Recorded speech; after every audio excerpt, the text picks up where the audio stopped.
Anúnciate con nosotros desde 150 pesos quincenales. Público cautivo solo de Xochimilco. Pregunta sin compromiso. Mundo Xochimilco, tu radio local.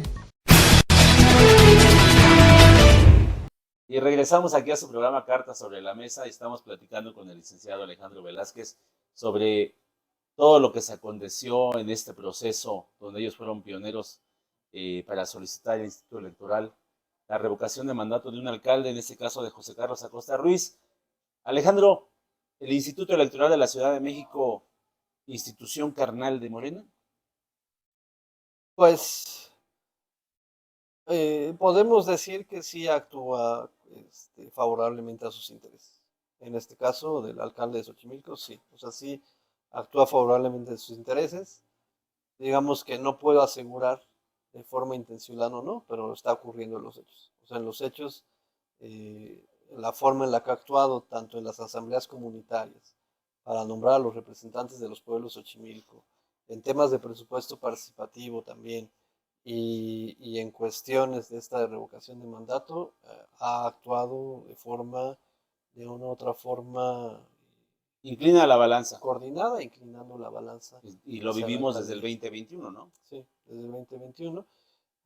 Pues sí, de una u otra forma, y con esto de la revocación de mandato también. Digamos que se mezcla tanto esa forma de inclinar la balanza, digamos que el instituto siempre tiende a lo institucional, más que a lo ciudadano, ¿no? Entonces, se acerca más a los representantes de las instituciones electas, o sea, en estos casos a los alcaldes, y en este caso al alcalde de Xochimilco, que a apoyar al ciudadano de pie que posiblemente no tiene recursos para impulsar los mecanismos de democracia directa, ¿no? Yo creo que tener órdenes desde arriba, ¿no, Alejandro? Porque es Instituto Electoral de la Ciudad de México. Presupuesto, Sí, de la ciudad. presupuesto viene emanado del gobierno de la Ciudad de México, ¿no? En este caso, del gobierno de Claudia Sheinbaum. Sí. No vendrá una instrucción directa obviamente, no perjudicar a sus militantes, a sus Pues, funcionarios. mira, o sea, entraríamos un poco en el terreno de la especulación, pero, o sea, podría decir que es cierto que el gobierno de la Ciudad de México, que tiene gran control sobre el Congreso de la Ciudad, y el Congreso de la Ciudad es el que define el presupuesto y el que puede emitir reformas para, digamos, limitar o hacer recorte de personal o de unidades administrativas dentro del Instituto Electoral. O sea, entonces, en ese sentido, el Instituto Electoral está, digamos, sujeto a las decisiones del poder, o sea, lo que decide el Congreso de la Ciudad de México, que le puede, digamos, cortar o limitar esos recursos. Entonces, yo me imagino que el Instituto Electoral tiene esa valoración dentro de lo que hace, ¿no? O sea, a lo mejor este, puede ser que el instituto tome una decisión que el gobierno la considere como totalmente contraria a ellos, pues el Congreso, como ya lo ha hecho en los últimos años, emite reformas para que tengan que cerrar unidades administrativas, recorte de personal, etcétera. Entonces, pues de una u otra forma, tiene poder. El Congreso de la Ciudad de México, el gobierno de la Ciudad de México tienen poder sobre el Instituto Electoral, ¿no? Y eso lo deben tomar en cuenta los consejeros, seguramente. Y ahora también se mezcla, pues, la desidia, la incompetencia, la falta de recursos del propio instituto. Como comentaba en un segmento anterior, o sea, el instituto nunca previó el tema de la revocación de mandato. Ellos solamente tienen en mente las elecciones del 2024 y el proceso ordinario electoral, que son estas elecciones que empiezan en septiembre de este año. Si se hubiera hecho la revocación de mandato, ellos estaban obligados por ley a colocar el mismo número de casillas y hacer lo mismo como si fuera una elección ordinaria de alcalde. Entonces eso implica recursos, personal, etcétera. De por sí, para contar las firmas, el Instituto Electoral no tenía el personal, porque tenía que contar las firmas de los comités de Xochimilco, del comité de Miguel Hidalgo, que allá pues dicen que juntaron alrededor de 50,000 firmas, muchas de ellas no fueron válidas, están en juicio todavía para ver si logran que se recuenten, pero pues estamos hablando de unas casi 80,000 firmas que tenían que contar prácticamente en 2 o 3 semanas, ¿no? y teniendo personal no capacitado para ello. Entonces, eso llevó a que hubiera muchos errores de captura, muchísimos errores de captura. Eh, que ellos no contaran adecuadamente las firmas, eh, hubo casos de algunos comités en el que no les contaron alrededor como unas 3.000 firmas que no se las estaban contando y luego fue como, ay, perdón, te las ponemos otra vez en el segundo conteo. Entonces, mucha desidia, incompetencia, la aplicación electrónica que debía estar para que se facilitara desde tu propia casa, pudieras firmar sin tener que ir a una mesa de firmas, etcétera. La sacaron también casi terminando el proceso, unas 2, 3 semanas antes de que terminara el proceso de revocación de mandato.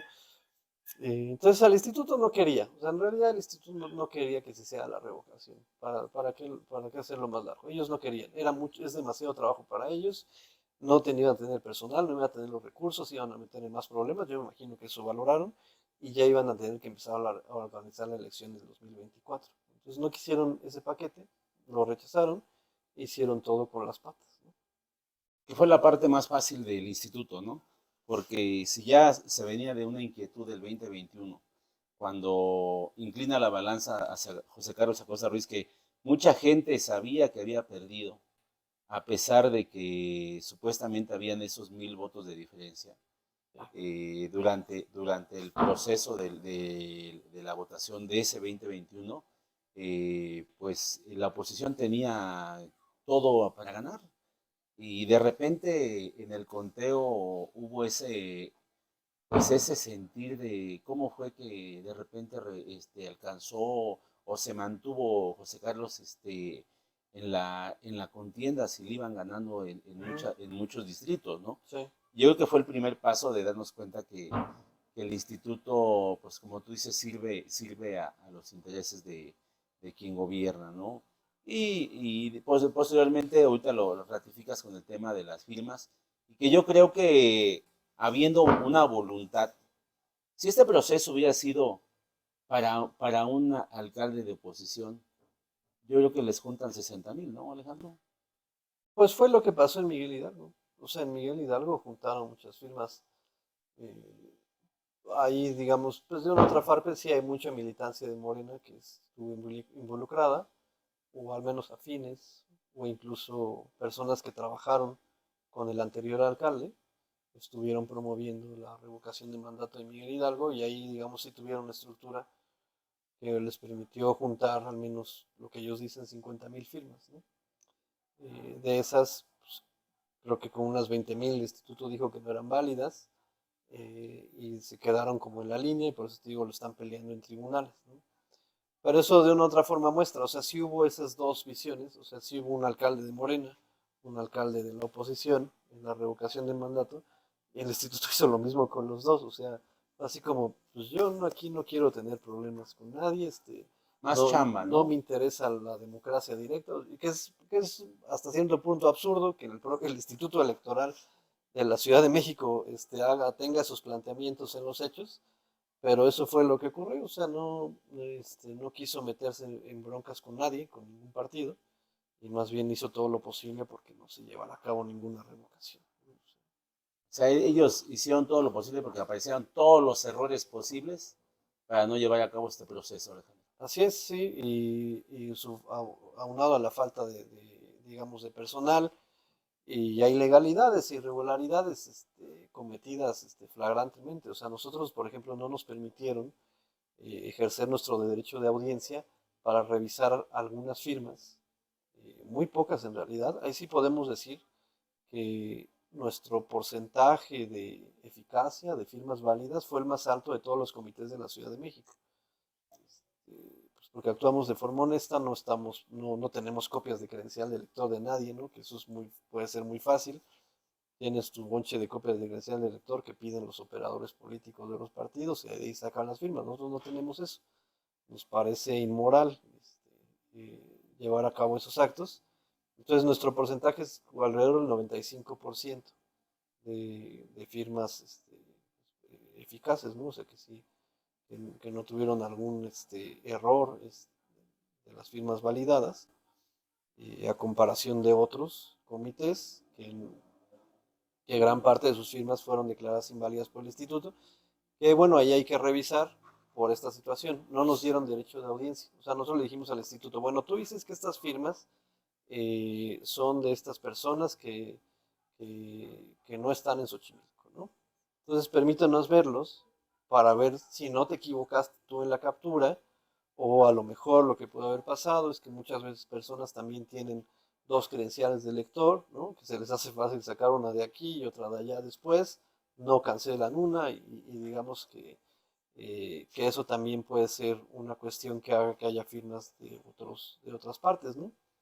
Y sobre todo, pues nosotros, por ejemplo, los comités de revocación de mandato no tenemos instrumentos para verificar previamente antes de enviar al instituto.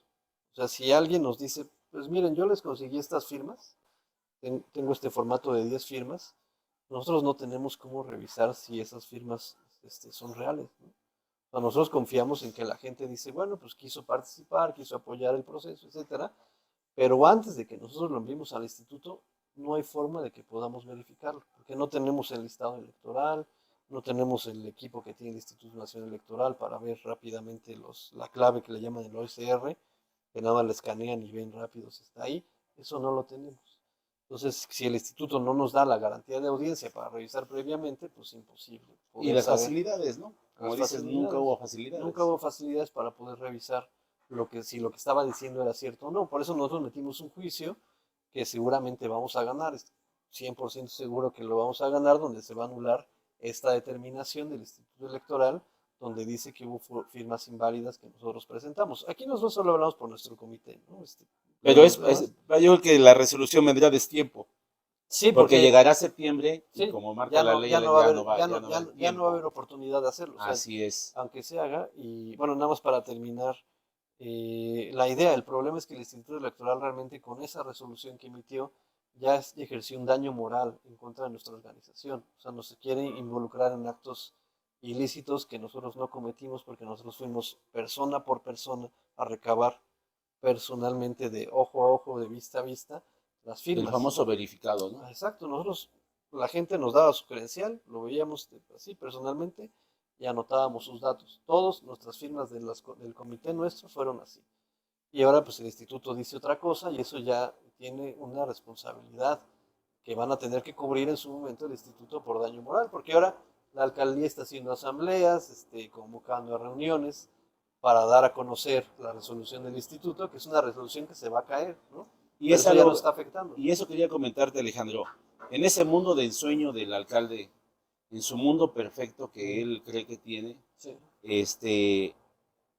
Está invirtiendo su esfuerzo, su estructura de dinero en atacar a lo que él llama a sus enemigos, ¿sí? Pero durante los 5 años que él ha estado en el frente, no ha ocupado ese esfuerzo, Claro. ni esa pasión de venganza para hacer bien las cosas en la alcaldía. Así es. Entonces, como que es una parte absurda, ¿no? Lo que él siempre ha sido, ¿no? Esa forma personal de vengarse, Sí. de burlarse, que yo lo comentaba en enero con algunos actores políticos, que este proceso podía servir de dos filos. Sí, lo ¿sí? comentamos. En el que se podía llevar a cabo la revocación y que concluyera en lo que se estaba solicitando, pero también iba a ser un arma a favor del alcalde porque siempre se ha burlado de algunas cosas y nunca ha tenido realmente una actitud de gobernante, sino de un dictador, de un represor, de un burlón. Entonces ahorita está llevando una campañita que realmente, ¿para qué le va a ayudar? Para seguir sumando odios, porque no es otra cosa. Sí. O sea, él ya no puede sumar simpatías, Exacto. sino que lo único que está haciendo es sumar odios porque la gente está harta de él. Exacto. Entonces, en ese mundo de ensueño que él tiene, ahorita va a invertir su esfuerzo, su lana, que no es de él, que es del erario. ¿Para qué? Para atacar a sus adversarios que se atrevieron a juntar firmas para quitarlo de su mandato. Sí, pues mira, José Carlos piensa, o sea, es que la visión justamente del alcalde es, yo gané, ¿no? Es decir, bueno, pues no lograron las firmas, yo gané. Pero él está haciendo una desviación del sentido mismo de la política. O sea, la política no es para decir yo gané o ganó tal persona. O sea, Si el pueblo no gana, o sea, si el pueblo sigue igual, entonces no es un triunfo para nadie. O sea, solo podemos hablar de triunfos o derrotas para lo que sirve la política, que es un servicio al pueblo. Si con este triunfo que el alcalde asume que ganó, el pueblo sigue igual, pues entonces estamos en las mismas. O sea, no hay ningún triunfo. Hay un levantamiento quizás de su ego personal, pero Xochimilco sigue igual. Y posiblemente Xochimilco no esté mejor, ¿no? Tampoco. Y eso es lo que debe causar preocupación. Y también yo creo que debe causar preocupación al alcalde que su voto duro ya no va a ser el único voto duro en estos momentos. O sea, ya no es, digamos que Morena Xochimilco ya no es solo el alcalde. Están separando, generando diversas fracciones. Pues tiene que ver también con lo de las corcholatas. Algunos apoyan a Ebrard, otros apoyan a Claudia Sheinbaum. A nivel Ciudad de México varios irán por varios lados. Y seguramente las distintas corrientes internas van a pelear Xochimilco, ¿no? O sea, el hecho mismo de que haya la intención de Morena, Ciudad de México y de Xochimilco de crear varias casas de apoyo para el 2024 significa que es una forma de descentralizar el poder que acumuló el alcalde. Y el poder del alcalde realmente no es tan grande. O sea, su capacidad de movilización no le da para ganar una elección abierta, ¿no? Y ahora imagínate, si va a ser por encuesta en el 2024, eh, pues si es el candidato que esté asociado por el alcalde, que esté asociado con el alcalde, pues seguramente no va a tener una gran cantidad de votos. Entonces, digamos que la tiene difícil en Xochimilco para que su gente pueda permanecer en el poder, pero desafortunadamente, pues es muy cercano a Claudia Sheinbaum. Si Claudia Sheinbaum gana, eso no significa que José Carlos vaya a desaparecer de la política, ¿no? Seguramente se lo van a jalar al otro lado, lo cual sería bastante lamentable considerando su perfil. Pero bueno, así se manejan en la política de los partidos, ¿no? Esa es la política partidista. Y que esperamos que con este tipo de programas donde compartimos se aconsciente en nuestra alcaldía, en todo este tipo de cosas, pues la gente obviamente trate de llevar un voto consciente, ¿no? Un voto inteligente en el cual nos centremos en analizar a cada candidato, cada partido, ver qué beneficios nos pueden otorgar más allá de dádivas de grupitos, ¿no? Y que es como se ha manejado en Morena, ¿no? Va con este sector de los visitaxis, va con este sector de los guías piratas, va con este sector de los que venden plantas en el deportivo. Y que como tú le llamas ese voto duro, pues ya los tiene aquí agrupaditos y amenazados y hasta maiciados, ¿no? ¿Por qué? Porque desde las diferentes dependencias, pues obviamente les da su maicito, aunque no sea la gran cosa, pero los tiene ahí cautivos, ¿no? Vamos a esperar qué se acontece para el 2024. Hace 3 semanas surgió una corriente en la oposición, Alejandro. No sé si esto vaya a ser realmente un contrapeso con la aparición de Xochitl Gálvez en el escenario político y que ha creado mucha sinergia en todos lados, redes sociales, medios de comunicación. Se ha levantado ese interés para los que andaban buscando o algo diferente. Sí, sí, pues mira, bueno, ahí comentaría rápidamente dos cosas. O sea, en términos partidistas, una elección se gana por estructura de tierra y de aire. Y digamos que de tierra, pues Morena tiene toda la posibilidad. O sea, en la Ciudad de México tiene todo el empuje, tiene toda la fuerza, tiene el dinero, tiene los recursos, tiene la gente. Y si la oposición no tiene estructura territorial en Xochimilco o en la Ciudad de México, pues no tiene oportunidad, ¿no? Por mucho que en el aire, o sea, en los medios de comunicación, en red, etcétera, pueda haber cierto apoyo, sin estructura territorial, pues no es nadie, ¿no? Uno no puede aspirar. Pero en segundo lugar, sí comentar que desde la coordinación de Pueblo de Xochimilco, para nosotros lo importante es, más allá de las personas o de los candidatos o de los partidos, son dos cuestiones. Una del proyecto, o sea, qué es lo que se está impulsando, cuál es el proyecto político que se quiere impulsar, y en segundo lugar, la necesidad de impulsar organización por fuera de los partidos políticos. O sea, los partidos pueden hacer su relajo, pueden hacer sus cosas, sus elecciones, los votos, etcétera. Pero se requiere una organización independiente, autónoma, que pueda trascender a las elecciones. O sea, en lo que nosotros decimos, gobiernos van y vienen, los pueblos, los barrios y las colonias permanecen. O sea, no importa quién esté gobernando, nosotros seguimos aquí viviendo. Entonces necesitamos generar un proyecto para los que aquí vivimos, independientemente de esas estructuras partidistas, a largo plazo, ¿no? O sea, porque seguramente queremos seguir viviendo aquí, queremos que nuestras familias vivan aquí, nuestras hijas, nuestros hijos. Entonces hay que construir ese proyecto alternativo que independientemente de quién gobierne, sea el que dirija la vida pública en Xochimilco. Y yo cierro con eso, Alejandro. En el 2012 el PAN pierde el gobierno por falta de experiencia, con todo el recurso y con todo el poder. Después regresa el PRI al poder y el PRI con toda la experiencia, con todo el recurso, pierde también el poder, se va del gobierno. Yo creo que este partido Morena no es un partido invencible, también tiene sus deficiencias, ha acumulado muchos hartazgos y pues si el PRI con toda la experiencia, todo el recurso no se pudo mantener, yo creo que la historia puede marcar en el 2024. Pues Alejandro, muchas gracias por aceptar la invitación siempre a este programa de Cartas sobre la Mesa. Gracias a ti. Sí, esta es tu casa. Y pues no deje de seguirnos, seguimos platicando, platíquenos qué temas quiere abordar, a quién quiere que invitemos, aquí estamos abiertos. Y también usted que es político, líder o líder social, o algún empresario, o alguien que quiera platicar algo que concierne a Xochimilco, esa es su casa, esas puertas están abiertas. Acérquese a Mundo Xochimilco, a su programa Cartas sobre la Mesa. Alejandro, muchas gracias, nos vemos a la próxima. Gracias a ti. Hasta la próxima y muchas gracias por seguirnos. Anúnciate con nosotros desde 150 pesos quincenales. Público cautivo solo de Xochimilco. Pregunta sin compromiso. Mundo Xochimilco, tu radio local.